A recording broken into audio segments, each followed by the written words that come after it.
नमस्कार। The federal देश में आप सभी का स्वागत है। मैं हूं ललित राय। 18 जनवरी मौनी अमावस्या का दिन प्रयागराज माघ मेले में साधु संत और श्रद्धालु गंगा में डुबकी लगा रहे थे। लेकिन मामला तब बिगड़ गया जब ज्योतिष पीठ के शंकराचार्य अविमुक्तेश्वरानंद पालकी में सवार होकर अपने शिविर से स्नान करने के लिए निकले। लेकिन प्रशासन ने पैदल जाने का हवाला देते हुए उन्हें रोका और उसके बाद से माहौल गर्म है। इस मामले में पहले साधु संत कूदे और बाद में सियासत की भी एंट्री हो गई।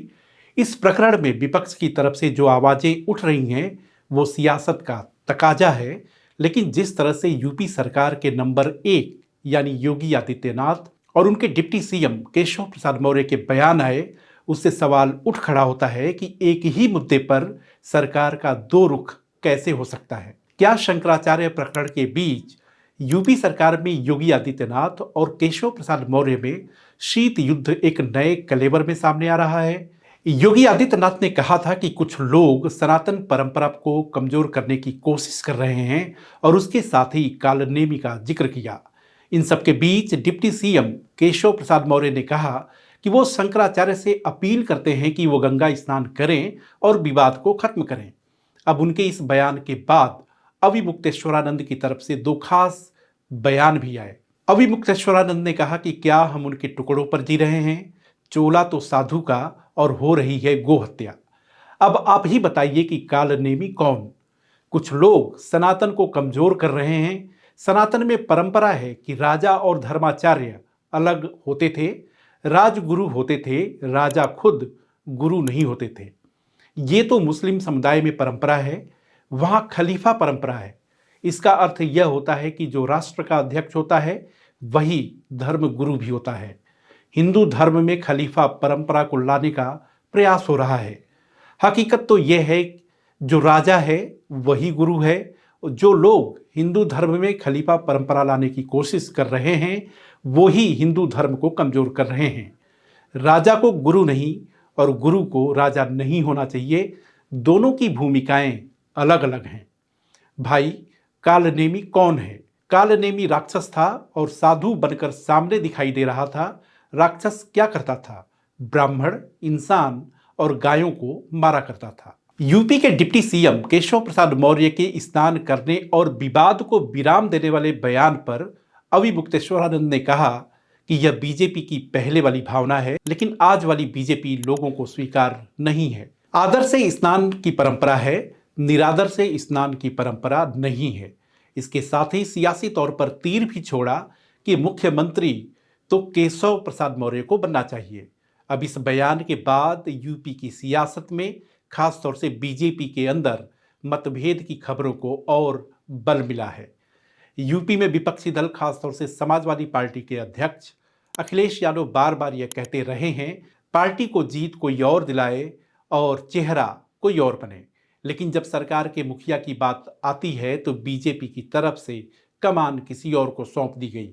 दरअसल बीजेपी का यही मूल चरित्र है कि पिछड़ों, दलितों और वंचितों को वोट बैंक की तरह इस्तेमाल करो, लेकिन सत्ता के शीर्ष पर जब जिम्मेदारी देने की बात हो तो मौका किसी और को दे दो।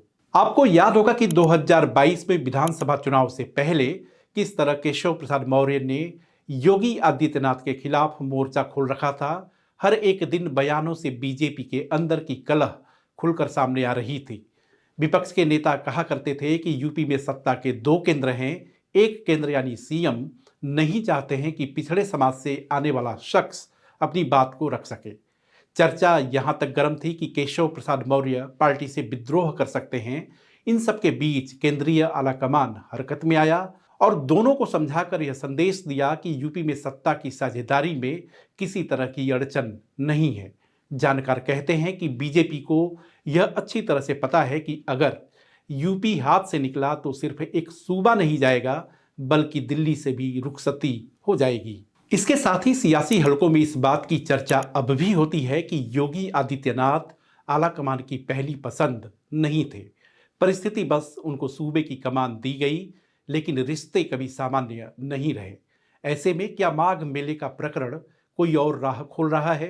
क्या अविमुक्तेश्वरानंद की आड़ में कोई बदलाव नजर आएगा? इस विषय पर सियासी जानकार कहते हैं कि राजनीति में कभी कुछ भी हो सकता है।